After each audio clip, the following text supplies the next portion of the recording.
الحمد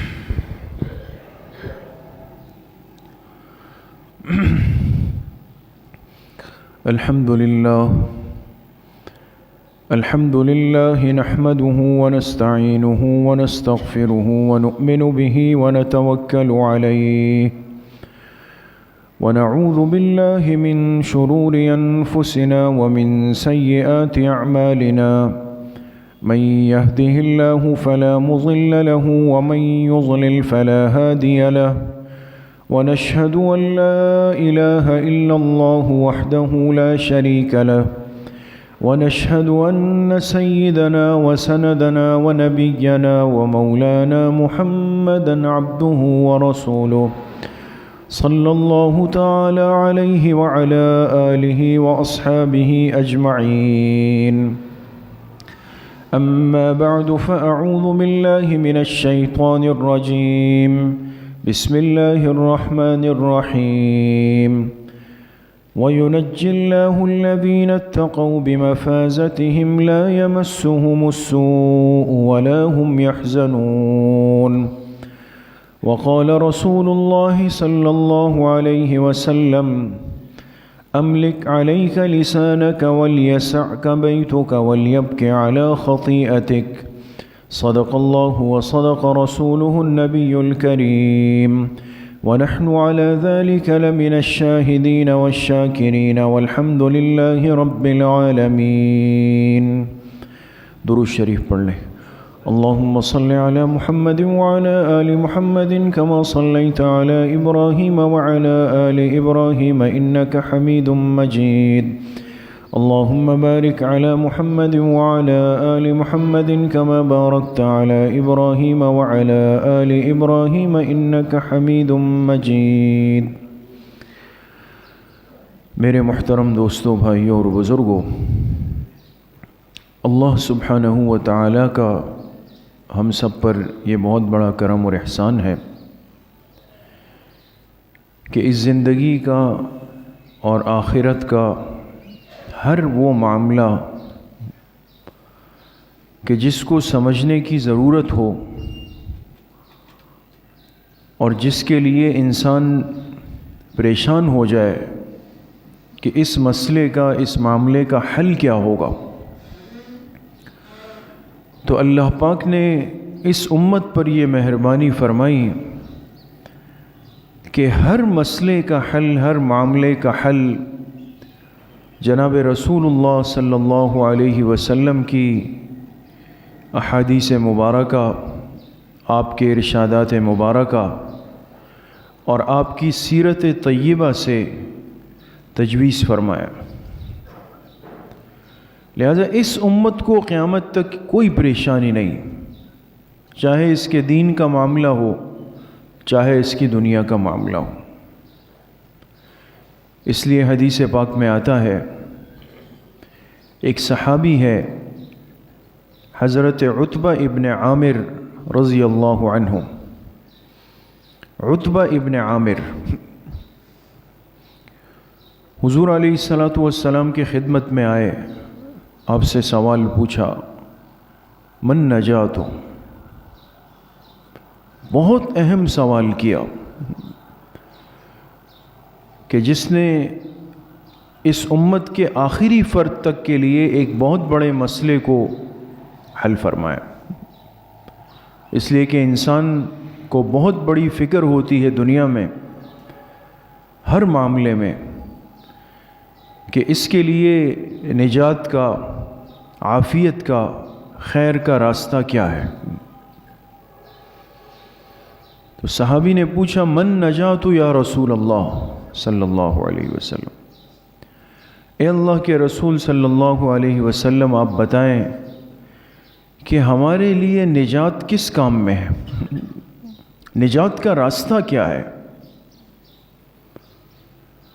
اب علماء نے لکھا کہ اس سوال کا تعلق ہمارے دنیا کے معاملات سے بھی ہے، جو دنیاوی امور ہے، اور ہمارے دین کے معاملات سے بھی ہے، جو آخرت کے امور ہیں.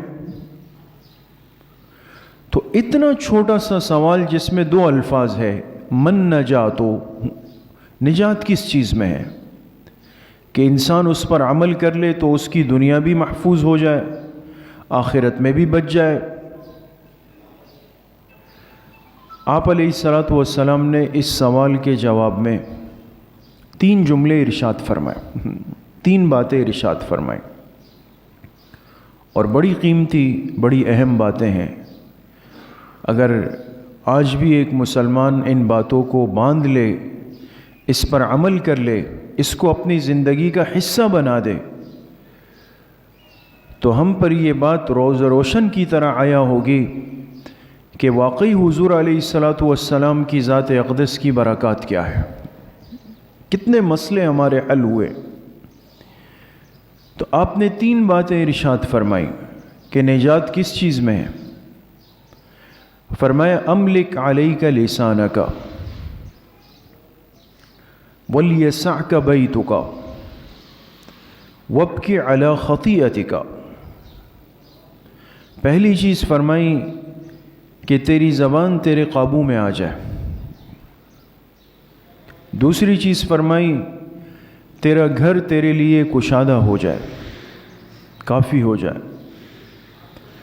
تیسری چیز فرمائی کہ اپنے گناہوں کو یاد کر کے رویا کرو۔ 3 باتیں، 3 چیزیں۔ لیکن میرے عزیزو، دوستو، بزرگوں، یہ 3 چیزیں، یہ 3 باتیں ہماری ایک پرسکون اور عافیت والی زندگی کا ایک خلاصہ اور نچوڑ ہے۔ اگر ہم غور کریں تو ہماری آج کل کی یہ جتنے ٹینشنیں ہیں اور جتنے معاملات ہیں اور جتنی پریشانیاں ہیں جس میں انسان بیچارہ لگا ہوا ہے، آپ اگر غور کریں گے تو آپ کو اندازہ ہوگا کہ ان مسائل، ان پریشانیوں کا حل ان 3 میں سے کسی ایک بات میں رکھا ہوا ہے، کسی ایک بات میں۔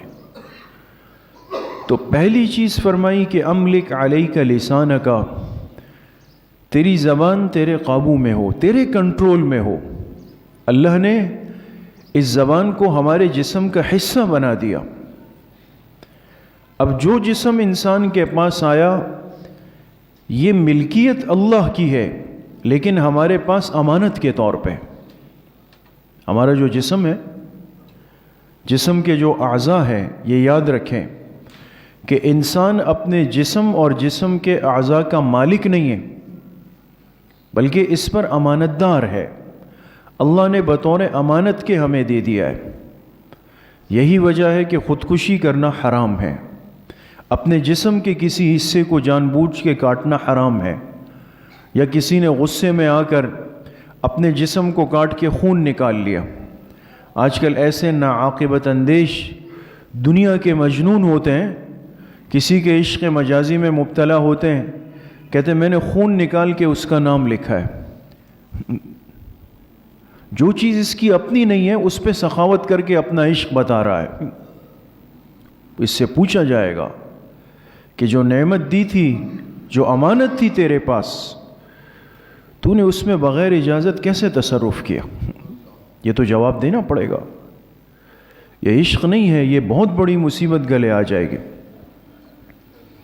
انسانی جسم امانت ہے، اس جسم پر ہماری مرضی نہیں چل سکتی۔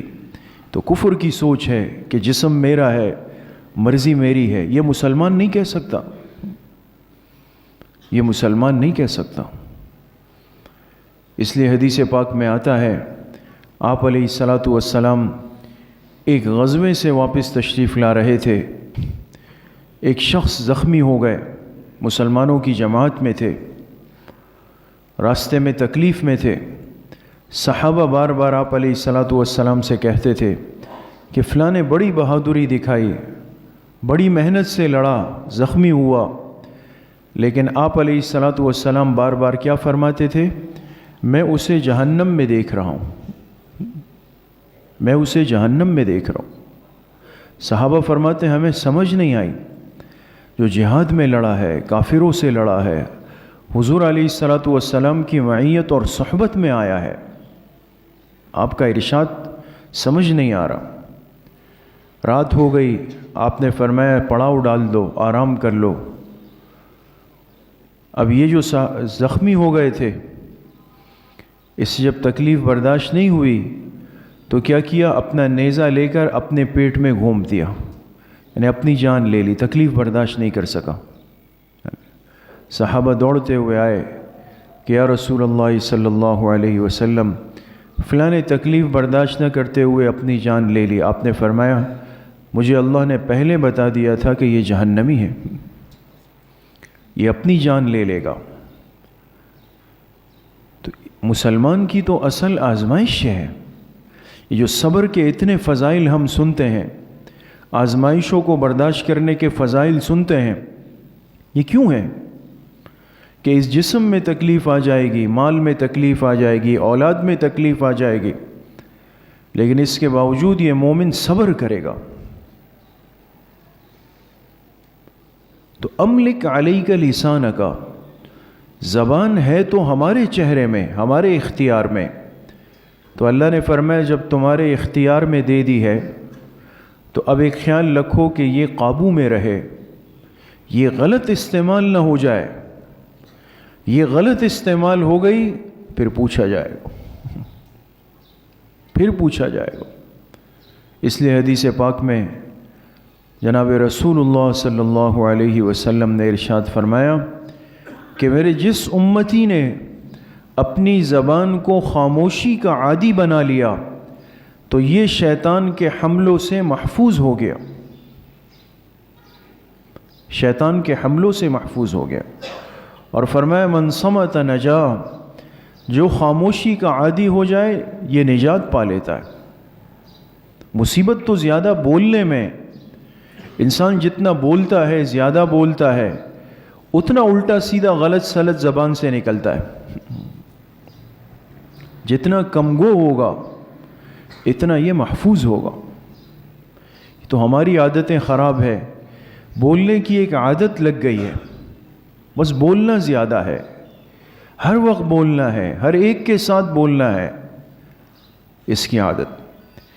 اس امت کے سب سے بڑے امام اعظم ابو حنیفہ رحمۃ اللہ علیہ، جن کی فقہ پر 2/3 دنیا آج عمل کر رہی ہے، 2/3 دنیا، لاکھوں مسائل امت تک منتقل کیے، لیکن حیرانگی کی بات یہ ہے کہ ان کے حالات میں لکھا ہے کہ امام ابو حنیفہ رحمۃ اللہ علیہ کا مزاج یہ تھا، عادت یہ تھی کہ جب تک سائل سوال نہ پوچھتا خاموش رہتے تھے،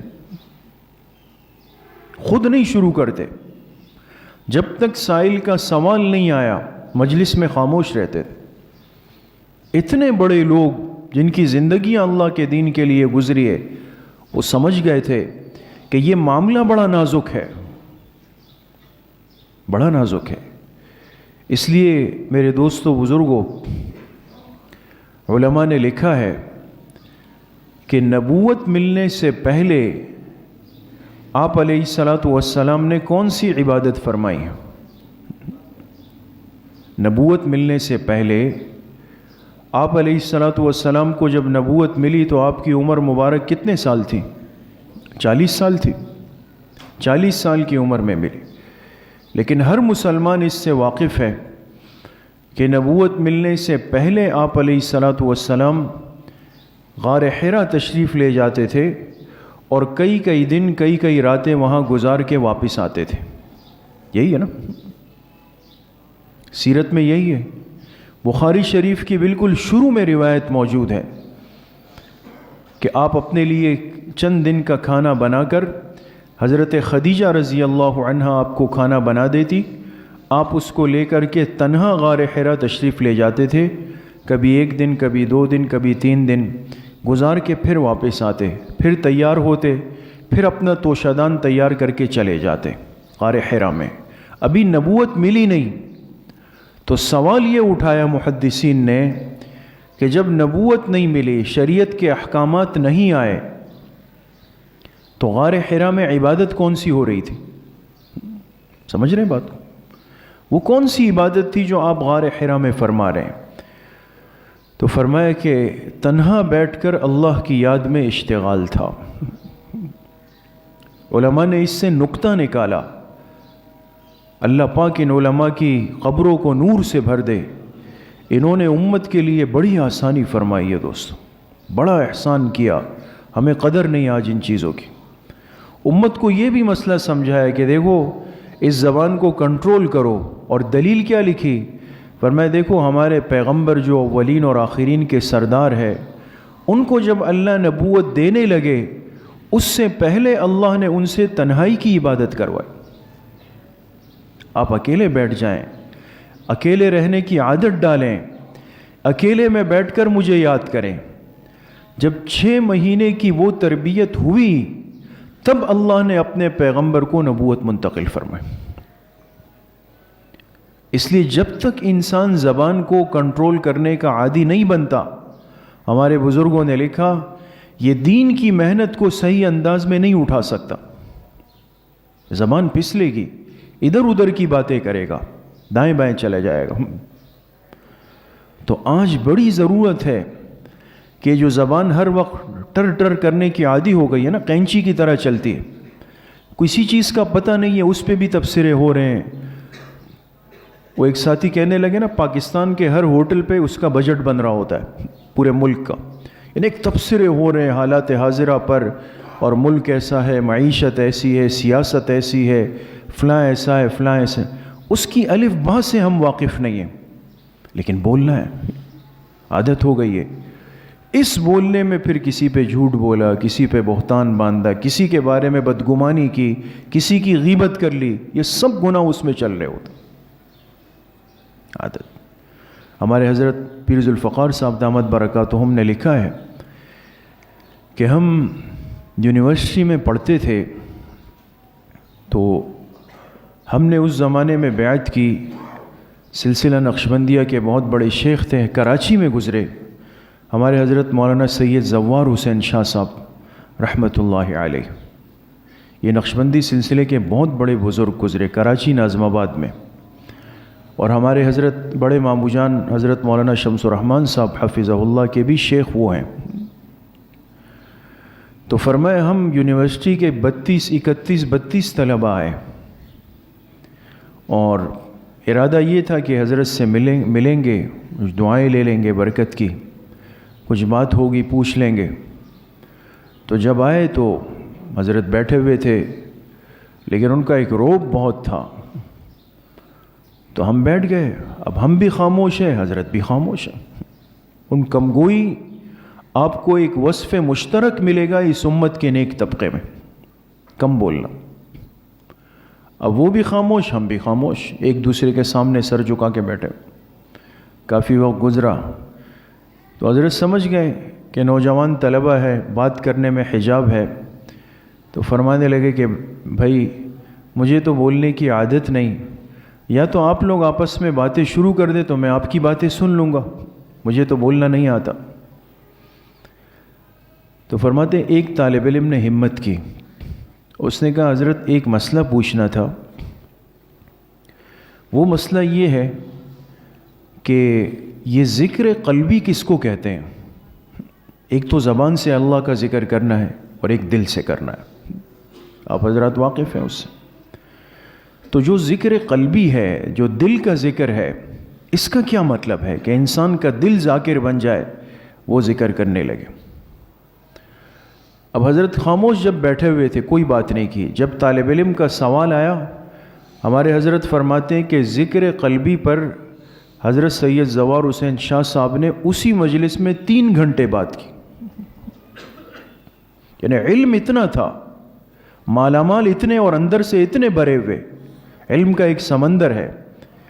اس مسئلے کو اتنا خوبصورت سمجھایا 3 گھنٹے میں، لیکن کب؟ جب ایک سائل کا سوال سامنے آیا۔ جب سوال نہیں تھا بالکل خاموش بیٹھے ہوئے تھے۔ سمجھ میں آتا ہے دوستو کہ جب ضرورت ہو انسان بات کر لے، ضرورت نہ ہو بے مقصد اس زبان کا استعمال کرنا ہی انسان کو مصیبت کے اندر گرا دیتا ہے۔ اس لیے آپ علیہ الصلوۃ والسلام نے نصیحت میں پہلی بات یہ فرمائی کہ نجات کا سب سے پہلا راستہ یہ ہے کہ املک علیک لسانک، تیری زبان وہ تیرے قابو میں آ جائے، بے ضرورت بے مقصد استعمال نہ ہو۔ پھر فرمایا وَلْيَسَعْكَ بَيْتُكَ، اور دوسری بات نجات کے لیے ضروری ہے کہ تیرا گھر تیرے لیے کافی ہو جائے، تیرے لیے کشادہ ہو۔ کیا مطلب؟ گھر کے کافی ہونے کا مطلب یہ تھا کہ اگر انسان کو یہ محسوس ہو جائے کہ باہر کے ماحول میں، باہر کی زندگی میں میرے لیے فتنے منتظر ہے، جیسے آج کل ہے، فتنے ہیں، گناہ ہے، نافرمانیاں ہیں، تو اس کو چاہیے کہ اپنے آپ کو گھر کے ماحول میں محفوظ تصور کرے۔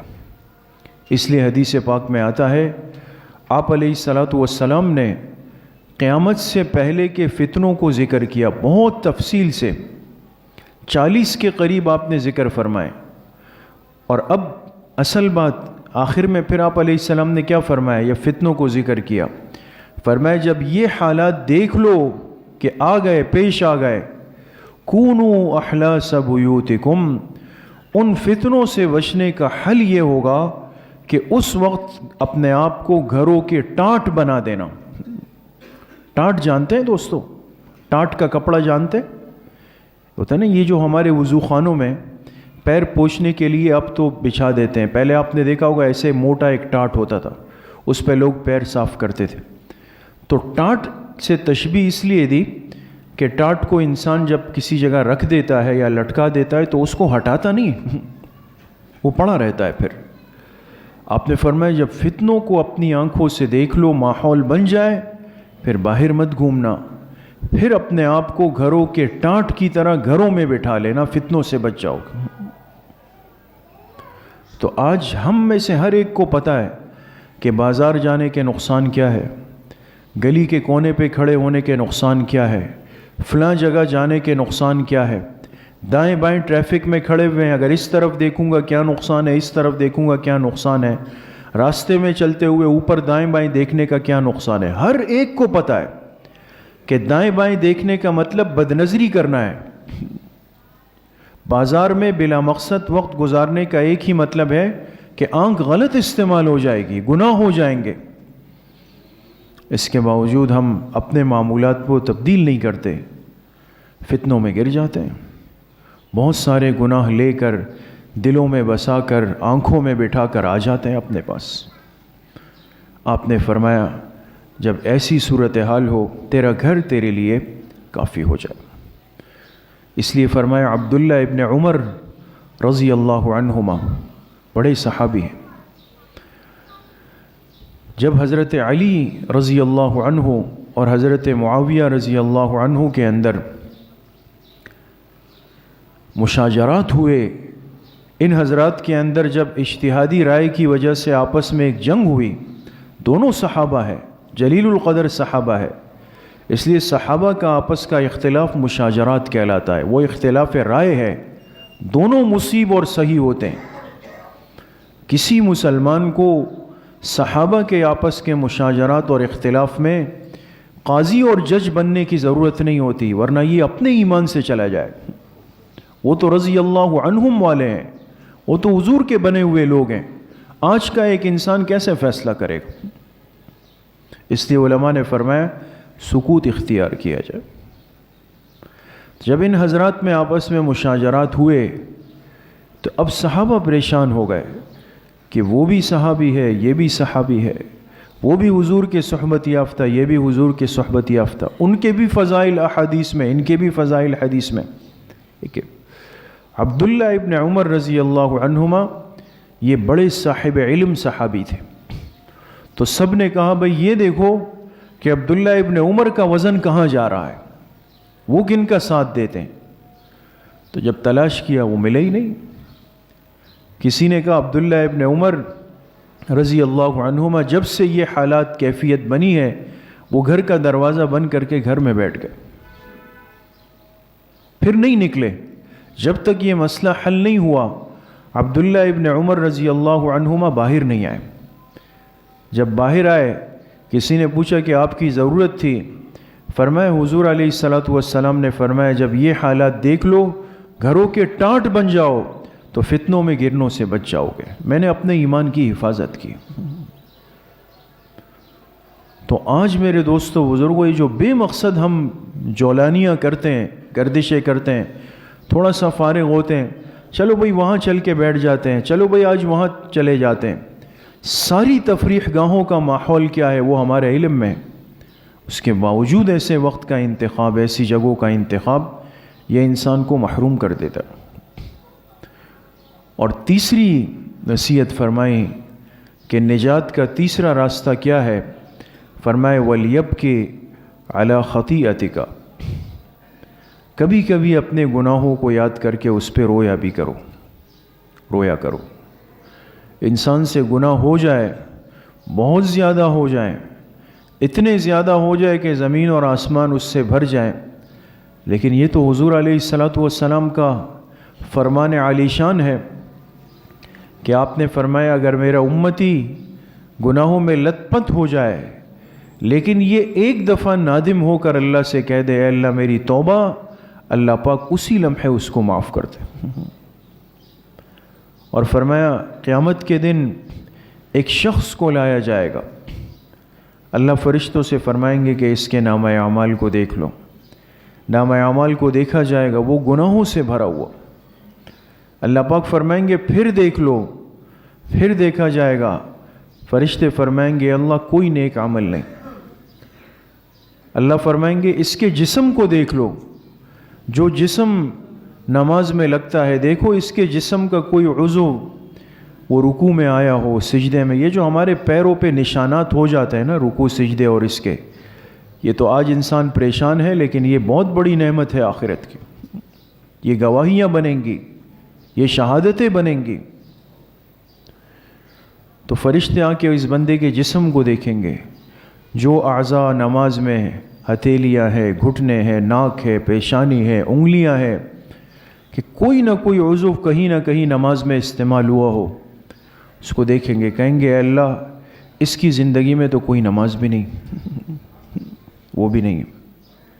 اللہ تو جب نوازنا چاہتے ہیں وہ راستہ بناتے ہیں، تو اللہ فرمائیں گے اس کے جسم کو دیکھ لو، شاید اس کے جسم کا کوئی عضو، کوئی حصہ ایسا ہو کہ جو زندگی میں کسی موقع پر شرمندگی اور ندامت اس پر آئی ہو، اس کو ذرا دیکھ لو۔ فرمائیں گے فرشتے اس کے جسم کو دیکھیں گے، چہرے کو دیکھیں گے، کچھ نہیں ملے گا۔ پھر فرشتے اس کی آنکھوں کو دیکھیں گے تو کیا ملے گا؟ یہ حدیث مبارکہ عرض کر رہا ہوں دوستو۔ فرمائے فرشتے جب اس کی آنکھوں کو دیکھیں گے تو نظر آئے گا کہ آنکھ کی پلکوں پر ایک چھوٹا سا آنسو پڑا ہوا، آنکھ کی پلکوں میں۔ وہ آئیں گے اللہ اس کی آنکھ میں پلکوں میں ایک آنسو ملا ہے۔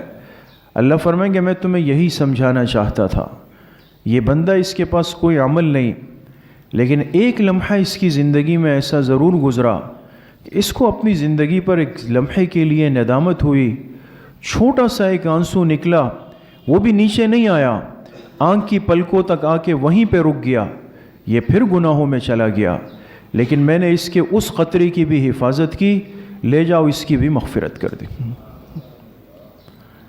تو اللہ پاک کو اس بندے کا ندامت کے ساتھ، شرمندگی کے ساتھ، عاجزی کے ساتھ رونا بہت پسند ہے۔ ہنسنے کا تو ماحول بہت زیادہ ہے، ہر جگہ پر آج انسان کہتا ہے فلاں ہنسا رہا ہے، فلاں ہنسا رہا ہے، فلاں ہنسا رہا ہے، کامیڈی پروگرام ہو رہے ہیں، مزاحیہ پروگرام ہو رہے ہیں، کوئی مجلس رونے والی بھی تو نہیں ہے، رونے والی کوئی مجلس باقی نہیں رہی۔ اس لیے میرے عزیزو دوستو بزرگو، یہ نجات کے 3 اعمال ہے اور اتنے آسان ہے کہ ہمارے اختیار میں، زبان قابو میں آ جائے، انسان کا وقت اس کے گھر میں زیادہ گزرے فتنوں کے ماحول سے بچنے کے لیے، اور یہ رات کو تھوڑا سا وقت نکال کر اکیلے میں، تنہائی میں، مصلی پر بیٹھ کر اللہ سے راز و نیاز کر لے، رونا نہیں آئے رونے جیسی شکل بنا لے، تو اللہ حضور علیہ السلام نے فرمایا یہ میری امتی کے نجات کے لیے کافی۔ اللہ پاک مجھے بھی آپ سب کو صحیح عمل کی توفیق نصیب فرمائے۔ الحمدللہ رب العالمین، والصلاة والسلام على سید الانبیاء والمرسلین، سیدنا و مولانا محمد وآلہ واصحابہ اجمعین۔ یا اللہ یا ارحم الراحمین ہمارے صغیرہ کبیرہ ظاہراً باطناً ہر طرح کے گناہوں کو معاف فرما دے۔ یا اللہ پوری امت کے گناہوں کو معاف فرما دے، اپنی رضا والی زندگی نصیب فرما دے، نفس اور شیطان کے وساوس سے ہماری حفاظت فرما دے۔ یا اللہ اپنی معصیت سے، اپنی نافرمانی سے، اپنی ناراضگی سے ہماری حفاظت فرما دے۔ حضور علیہ الصلاۃ والسلام کی صحیح اور سچی محبت نصیب فرما دے۔ پوری زندگی یا اللہ اتباع سنت میں گزارنے کی توفیق نصیب فرما دے۔ جتنے بیمار گھروں میں ہیں، اسپتالوں میں ہیں، اس مجلس میں ہیں، یا اللہ سب کو شفائے کامل عاجل نصیب فرما دے۔ جتنے پریشان حال ہے، جس قسم کی پریشانیاں ہیں، یا اللہ سب کی پریشانیوں کو اپنے فضل و کرم سے ختم فرما دے۔ جتنے مرحومین مرحومات دنیا سے جا چکے ہیں، سب کی مغفرت فرما دے۔ ہم سب کا خاتمہ بالایمان و بالخیر نصیب فرما دے۔ ہماری دعاؤں کو اپنے فضل و کرم سے، فضل و رحمت سے اپنی بارگاہ میں قبول اور منظور فرما دے۔ وصلی اللہ وسلم علی نبینا محمد وآلہ وصحبہ اجمعین برحمتک۔